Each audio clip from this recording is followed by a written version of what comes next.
Alors, est-ce que tu connais le secret pour devenir riche?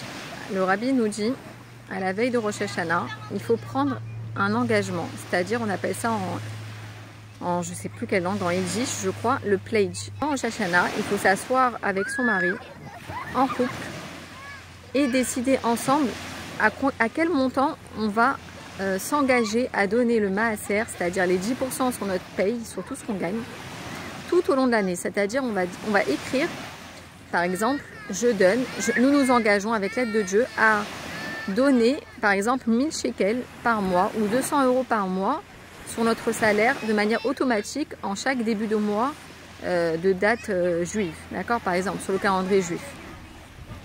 Et on écrit nos noms, d'accord, par exemple, Yitzhak Ben Sarah, et on met la date, et on dit, et on signe, d'accord.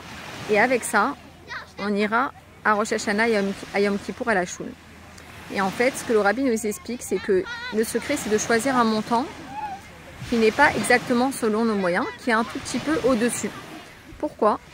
Parce que quand Dieu il va donner la parnassa, il va donner le salaire annuel au moment de Yom Kippour, il va décider sur chacun quel salaire il va être attribué. Et bien il va dire, attends, il y a un petit papier là, ils se sont engagés à donner tel montant, on va dire 1000 shekels.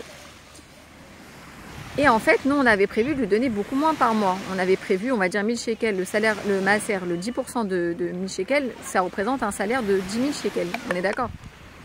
Donc en réalité, si Dieu il avait prévu de donner à cet homme-là ou à cette femme-là, ce foyer-là, en tout cas par exemple, je sais pas moi, 8000 shekels par mois, il va dire, attends, là ils se sont engagés à donner 1000 shekels par mois aux nécessiteux.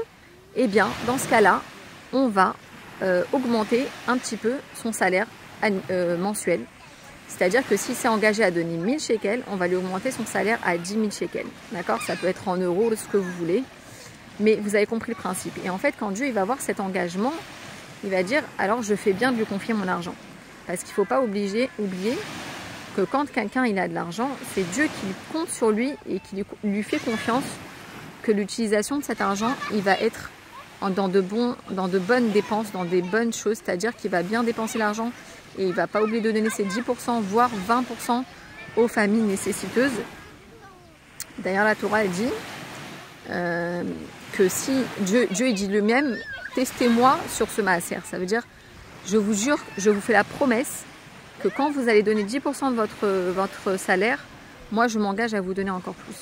Il y a des gens qui se sont habitués à donner 20%. Voilà, donc vous me direz l'année prochaine si ça a fonctionné. En tout cas, pour nous, ça a fonctionné. Et cette année, j'ai hâte d'écrire le nouveau montant sur le papier pour pouvoir évidemment sortir des limites de l'enfermement de la matière. Et Dieu, il va réaliser pour nous des miracles. À bientôt, bye bye.